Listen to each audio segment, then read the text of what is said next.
नमस्कार दोस्तों, मैं लक्ष्मीकांत यादव स्टडी छत्तीसगढ़ के इस यूट्यूब चैनल में आप सभी का स्वागत करता हूं। तो आज के वीडियो में हम बस्तर दशहरा, जिससे व्यापम तथा पीएससी की परीक्षाओं में काफ़ी प्रश्न पूछे जाते हैं, इस टॉपिक को आज कवर करेंगे। तो आइए वीडियो को शुरू करते हैं। बस्तर दशहरा, इसके प्रारंभकर्ता थे पुरुषोत्तम देव। इसकी कुल अवधि रहती है 75 दिन की। बस्तर दशहरा का पहला रस्म है पाठ जात्रा पूजा विधान। पाठ जात्रा पूजा विधान प्रथम रस्म है, जिसमें ठुरलू खोटला लकड़ी ग्राम बिलोरी के लोग लाते हैं और सरगी यानी कि साल की लकड़ी भी लाते हैं, जिससे रथ का निर्माण होता है और रथ निर्माण के औजारों की पूजा होती है। दूसरा इसका रस्म है डेरी गड़ाई पूजा विधान। सरगी के स्तंभ को सिरहासार में स्थापित किया जाता है। रथ निर्माण का कार्य सांवरा जनजाति तथा रथ के सजावट का कार्य भतरा जनजाति के द्वारा किया जाता है। इसको परीक्षार्थी याद रखेंगे। रथ निर्माण का कार्य जो है वह सांवरा जनजाति के द्वारा किया जाता है, जबकि रथ का सजावट जो है वह भतरा जनजाति के लोगों के द्वारा किया जाता है। तीसरी रस्म है काछिन गादी। बस्तर दशहरा की वास्तविक शुरुआत काछिन गादी से होती है। वास्तविक प्रथम रस्म काछिन देवी की पूजा से शुरुआत होती है। मिर्गान या महरा जनजाति की कन्या का चयन किया जाता है। रेला रेला गीत का गायन किया जाता है। चौथा रस्म है रैला पूजा विधान। पांचवा है कलश स्थापना। छठवां जो है इम्पोर्टेंट है वह है जोगी बिठाई का विधान। सिरहासार जगदलपुर में किया जाता है।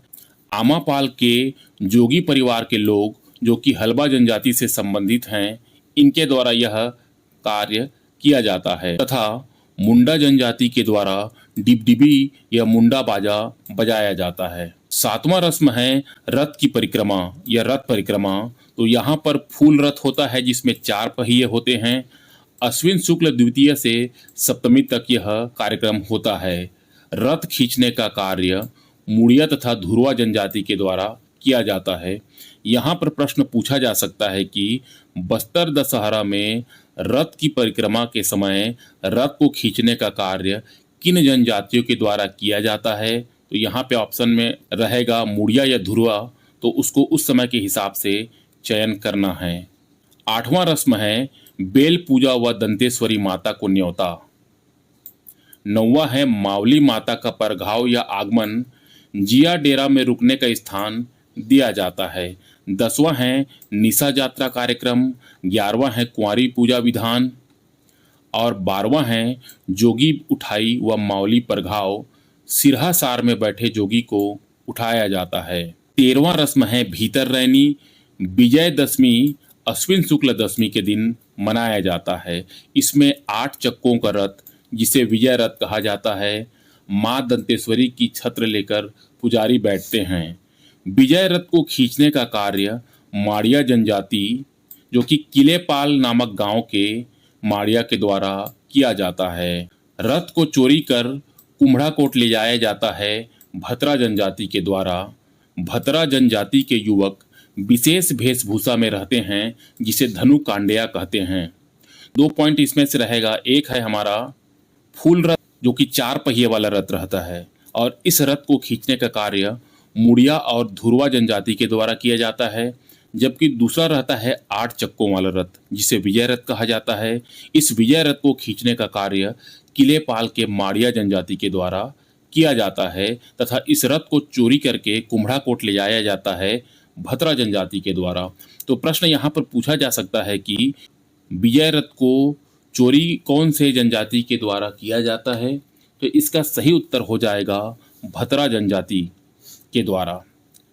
दूसरा है धनु कांडिया किसे कहते हैं या धनु कांडिया किस जनजाति के युवक बनते हैं। तो इसका उत्तर हो जाएगा भतरा जनजाति। बस्तर दशहरा का 14वां रस्म है बाहिर रैनी।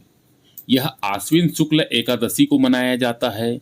इसमें राजा जो रहते हैं बस्तर के कुम्हड़ाकोट पहुंचते हैं तथा विजय रथ को पुनः जगदलपुर के दंतेश्वरी माँ के मंदिर में वापस लाते हैं।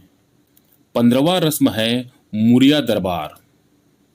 आश्विन शुक्ल द्वादशी को सिरहासार भवन में मुड़िया दरबार का आयोजन किया जाता है।